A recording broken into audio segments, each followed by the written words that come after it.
செய்த கோவப்பட்டு அல்லாஹ் கிட்ட போய் சொல்ற, அல்லாஹ் 50 நல்லறிஞர்கள் அல்ல உன்னுடைய செல்வத்துக்காக உன்னைய வணங்குறாங்க.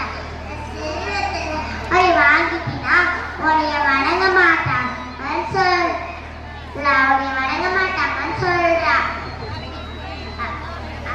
உடனே அல்லாஹ் நீ வாங்கிட்டீங்கன்னா உன்னைய வணங்க மாட்டாங்கன்னு சொல்ற.